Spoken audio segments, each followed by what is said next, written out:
Well, look,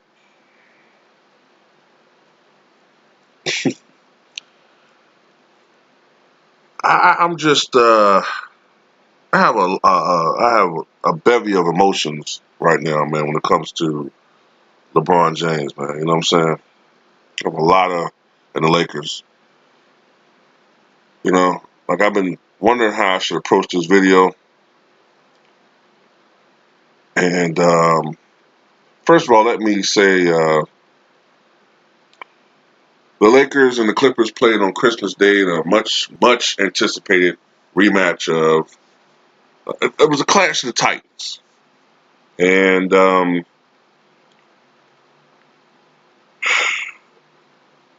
opening night, the Lakers lost to the Clippers. Many people were a little bit turned off by LeBron James' performance in that game. I think he was a little bit passive. You know, I was of the opinion the game mattered, but I wouldn't sound the alarm. You know what I'm saying?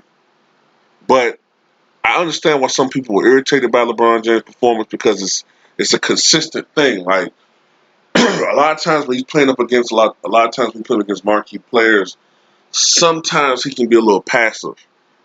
You know, and but anyway, they lost that game. The Clippers were strong in the fourth quarter. They lost. I think the final score was something like 112-102.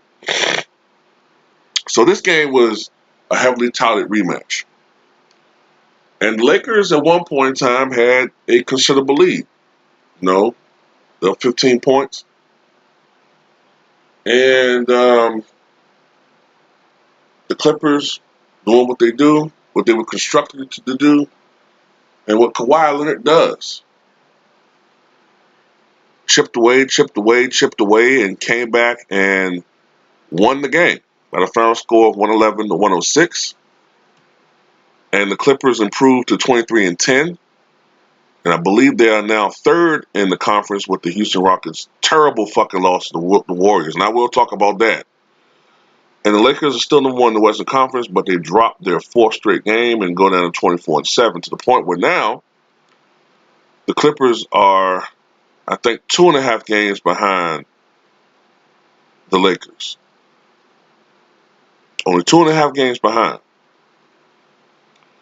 LeBron James had 23 points, 9 rebounds, 10 assists, but he only shot 9 of 24 from the floor and 2 of 12 from three-point range.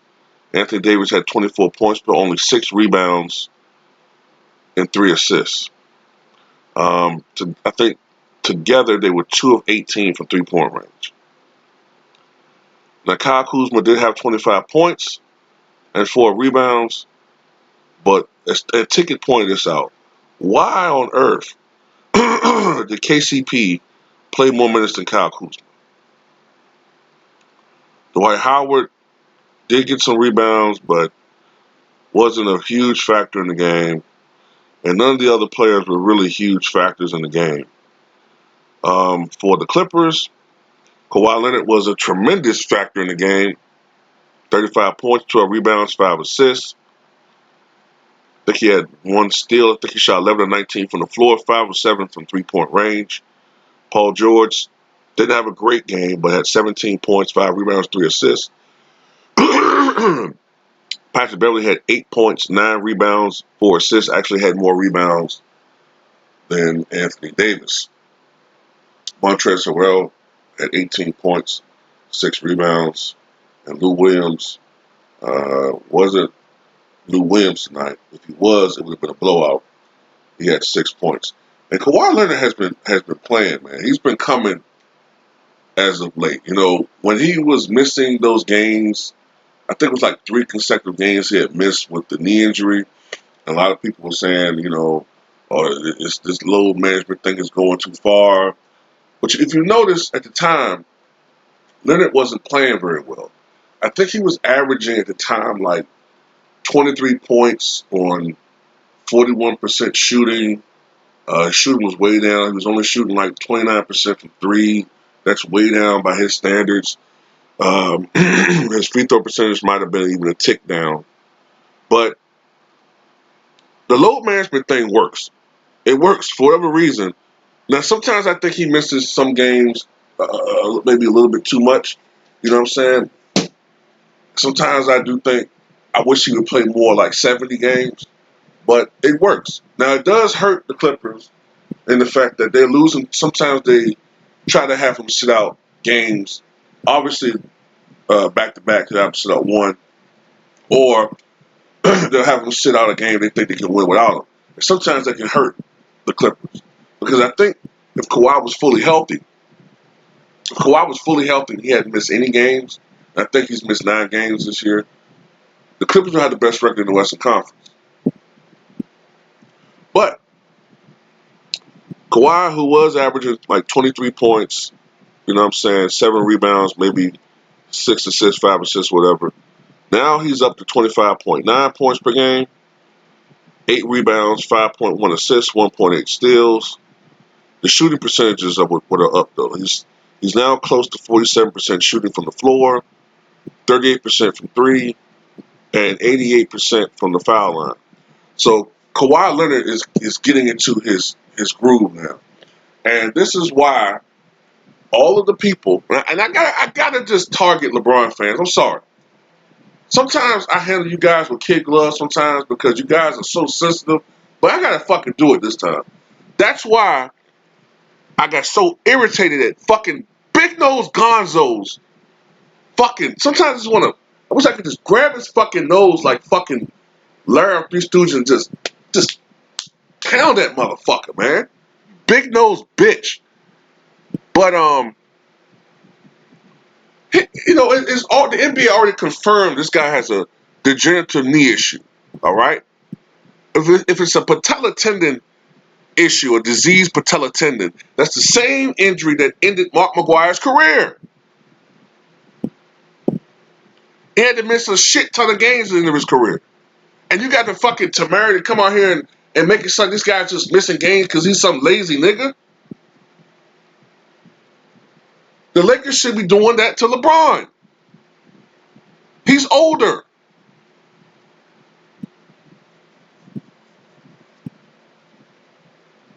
The Lakers should have been implementing the same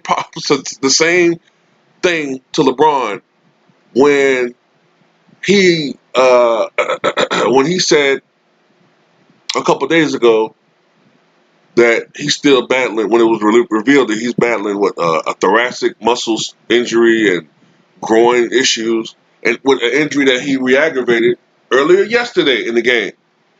If the Lakers are smart, if Frank Vogel has any fucking power whatsoever, he would convince the Lakers organization and the coaching, the Lakers organization to sit LeBron James for like the next week or two. He needs to sit. Because if you don't do this, I understand why they don't want to do it, because they would seem like such hypocrites. Because starting with LeBron, who would sneak this in Kawhi about load management, I'll never do that.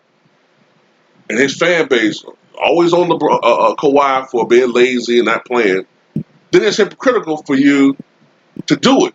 But you know what? LeBron's gonna have to do it. Because if you don't do it, you run the risk of injury like you did last year, re-injury of that groin, and then he's going to be out again for 2 months. And the Lakers season is just going to be dashed. They need to sit this guy now. I think over the next 6 games, 4 of them are cupcakes. You got a little bit of a cushion still left. Sit him.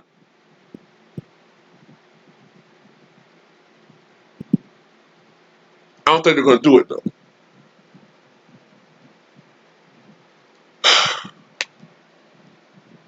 LeBron James is not the same dude. I've been telling you guys this for a while. He's not the same dude that we saw with his first stint with Cleveland and in Miami. And the first couple years when he came back to Cleveland. He's not the same dude anymore. The guy that will consistently give you top top performances. I'm gonna tell you how I can tell he's. I'm gonna give you an example why he's not the same dude. One year in Miami, I think it was a year when he averaged like I can't remember his averages, but he shot 56% from the floor. That year, I think LeBron played like 76 or 78 games or something like that. And I remember being like awestruck.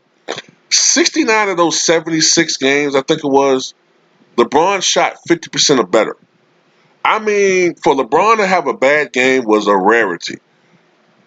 I guarantee you right now that LeBron's probably has had almost as many sub 500 shooting games this year already than he did all of that season. He's going to have some bad games because he's getting older. He's beginning to break down. All right. I did a video, or a couple videos, where I've said that a lot of these guys that play 20 years or so, their bodies begin to break down right around the 15-year mark. Some guys are able to push it a little bit longer, but they break down. Now, Kevin Garnett, I think he was in his 14th year when he suffered that injury that caused him to miss the playoffs in 2009. He was never the same guy after that. That was his 14th year, but you can make the argument that Garnett's playing style and the load that he was carrying so long for Minnesota played a role in why he broke down a little bit earlier. Dirk Nowitzki started breaking down. I want to say it was like not too long after they won that championship in 2011. I would say like 2013. It's about 15 years with him too, right? Kobe was year 17. Kobe was a phenomenal athlete, but his body finally betrayed him toward the end of that season. This is LeBron's 17th season. He suffered a groin injury last year. Now Vince Carter's a special case because he hasn't really been an all-star since shit. What, when he was with the Nets? And he really hasn't even been a significant offensive player since maybe Dallas. Like, so he's like really a mentor. Like, he doesn't really get a lot of minutes. So that's why he was able to play so much longer than anybody in NBA history when it comes to seasons. Excuse me, LeBron James is breaking down. All right, this is going to be the second year in a row. The second year in a row that is physically breaking down around Christmas time. His body is telling him something, and it's telling us all something. He may not be able to much longer handle the rigors of playing in the NBA season. Now, a lot of it has to do with the minutes. He's playing way too many minutes. He's averaging 35 minutes a game. And when you take the pace of the NBA into consideration, that's more like 40 minutes, or almost 40 minutes a game. It's way too many minutes. It's like 39 minutes a game. And the reason why I say that is because I think James Harden leads the NBA minutes to like 37 and a half minutes or something like that, right? And 20 years ago, guys like Allen Iverson, or 25 years ago, Larry Johnson or Glenn Rice would lead the NBA minutes at 42, 43 minutes. You know what I'm saying? That's what Wilt and Russell did so amazing is they were playing in the fastest era in the NBA ever. And those guys was playing 42, 45, and Wilt Chamberlain's case 48 minutes a game. That's insane. The way that his body was able to withstand that. Even Wilt said in retrospect, like, what were they doing to me? You know, what were they doing to me? Like, but yeah, it's like LeBron's playing 40 minutes a night when you compare it to 20 years ago. He needs to be more around 31 minutes, 32 maximum, really 31 minutes. His minutes need to go way down. And he's playing in a very demanding position in today's NBA, the point guard position. It's very demanding. Uh, it, I know he's probably has a mission to lead the NBA in assists, but you really wonder if you should move him back to the small forward position. I honestly believe, well, Davis doesn't want to play that position, and maybe the spacing would provide some problems with that. But Sometimes I think LeBron at this stage of his career maybe even needed to play power forward, but I don't think it's going to work on this team. But that wouldn't work on this team. But LeBron needs to at least go back to small forward, man. I just don't.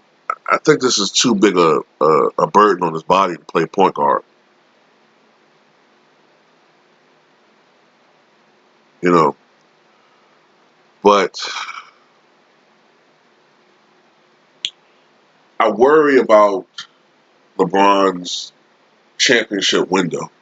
I think that it's closing. And as a matter of fact, I think this might be his last legitimate chance this year. Is his last chance at winning a championship. Um, 2 weeks ago, the Lakers had the best record in the NBA, or were tied with Milwaukee for the best record in the NBA. The Lakers were blowing everybody out. All right, but then they, just hit this recent skid, and now LeBron James is showing signs of wear and tear already during the season. It's really sort of changing how I look at the Lakers just a little bit. Um, they're still going to be one of the best teams in the league, but now you're concerned about LeBron James's health. You know what I'm saying? Um, at the same time, though, I don't think people should use that as an excuse. All right, they shouldn't use that as an excuse for him not getting things done. All right, um, because nobody, Nick Wright, Shannon Sharp, none of these guys were using that as an excuse. All right, they were saying LeBron James is the most durable player in NBA history, which isn't true. But he's the most durable guy. Kawhi is already breaking down. Kawhi already breaking down. Kawhi only been doing it for what, 4 years. Kawhi, he already breaking down. He already breaking down. Look at Kevin Durant. Look at Steph Curry. Skip. Look at Klay Thompson. All these guys. The wheels fell off already. Been the final what, 4 or 5 years in a row. Wheels falling down. Wheels breaking down already. Skip. LeBron only thing having a growing injury. That's it. LeBron's been stronger than all of them. He's the GOAT. I don't want to hear no excuses now about injuries. Sorry. Sorry. Now look, he is injured, and they should sit him down. But I don't want to hear excuses about why and if the Lakers don't win being injuries. You don't get to use it when you've been fighting that accusation the whole season. I'm not going to allow you to use it on my channel. No, no, because you've been too hard on Kawhi for for their strategy. Kawhi has a degenerative issue with his leg, and to prolong his career, they're using load management. The Clippers are cool with it, all right? The NBA is cool with it, for the most part.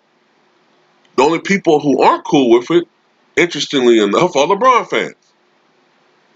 It's funny because I think you guys would have been cool with it if he had chose to play with LeBron. Oh, I don't think you guys have been critical of it at all. I have a feeling about that, you know, you know, you know. But I do want to say this. Got to troll a little bit. I've been compassionate, Mike, for 18 minutes. Got to troll a little bit. In their head-to-head matchups in the regular season, I posted this in the community yesterday. Kawhi Leonard is now 8-3 against LeBron James.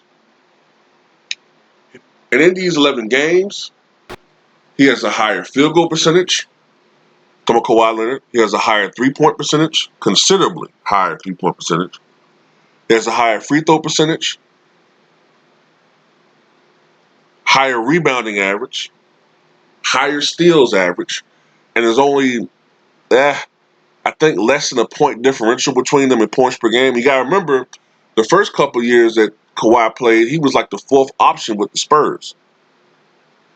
The only advantage LeBron has is assists in this matchup. I think it's something like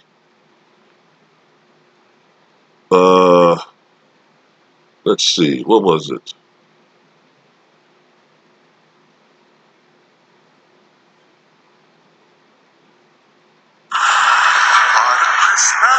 Oh, this stupid damn phone.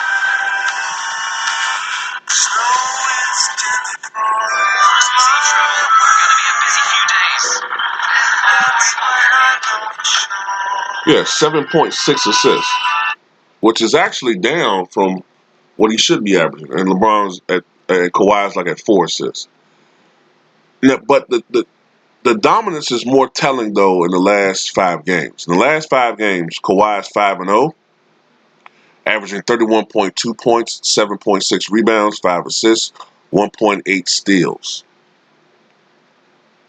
On I think better than 50% shooting, 40% from three, and close to 90% from the foul line. I think the numbers are. He's coming, and the other players in the NBA are coming.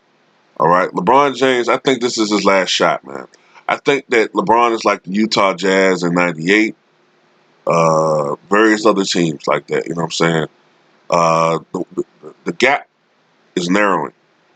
If anything, you can argue that he's not even the best player in the league anymore. All right, I think the best player in the league, the two best players to me are Kawhi Leonard and Giannis. Although Kawhi hasn't put his stamp on this season the way that he has in years past, like last year. But I'm put a comparison at the end, right? Michael Jordan in his prime was so much better than everybody else, it was laughable. If you look at the '93 finals, right, and you look at Charles Barkley, and you look at Michael Jordan, and you look at their rosters after them, you wonder how the fuck Phoenix lost that series. Because outside of Jordan and Pippen, that roster was horrible. They probably had the worst roster of any championship Bulls team. That '98 team wasn't that good, but that roster was still better than '93. You had an old John Paxson. I think the only upswing guy was B.J. Armstrong. You had an old John Paxson. You had a broken down old ass Bill Cartwright, Will Perdue.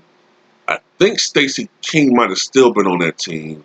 Scott Williams, who was okay, but that when you look at Phoenix, man, you have Kevin Johnson, you got Dan Marley, you got Richard Dumas, you got Tom Chambers, you got Frank Johnson, you got who else is on that fucking team? Cedric Ceballos. I mean, Phoenix should have, but Michael Jordan was Michael Jordan. You know what I'm saying? He knew scoring was a problem. Pippen knew scoring was a problem, so that's why Pippen averaged 21 that series. That's why Jordan averaged 41 that series. But if you took the '98 versions of themselves and swapped them, Phoenix would have won that series. They weren't as good as they were in their primes. And LeBron, you know, he's not even the best player anymore. So he needs a guy like AD. So for them to win a championship, everything's going to have to come together perfectly. Like, I don't want to use a meteorological. Damn, I hate this porky shit I get sometimes, man. Meteorological, a weather analogy. But if you want a snowstorm, right? Say you're a kid, you want a snowstorm to happen. You need everything to come together correctly. You need, especially in the East Coast, you need a Greenland block. You need Arctic air to come down, right? You need a high pressure system to keep the cold air in place and lock it in place. You need a low pressure system to come through. You need some splitting, some phasing to happen. All right, and all of these things come together. You're going to get your snowstorm. If one of these things don't happen, you're not going to get that snowstorm, and you're going to have to take your ass to school. For the Lakers to win a championship, they're going to need overproduction from their bench, which is a problem because their bench is terrible. For the most part, it's not really good. They're going to need their bigs to play lights out. They're going to need Anthony to play. play lights out and not be hurt. They're going to need LeBron James to not be hurt. They're going to need Kawhi Leonard, Paul George, Lou Williams, all to play poorly. Montrezl Harrell to play poorly throughout a 7-game series. That's a tall order. It's possible, but is it likely? You know, it's just a regular season game, but psychologically, the Lakers are at a disadvantage right now, man. You know, but it is what it is. Tell me what you guys think.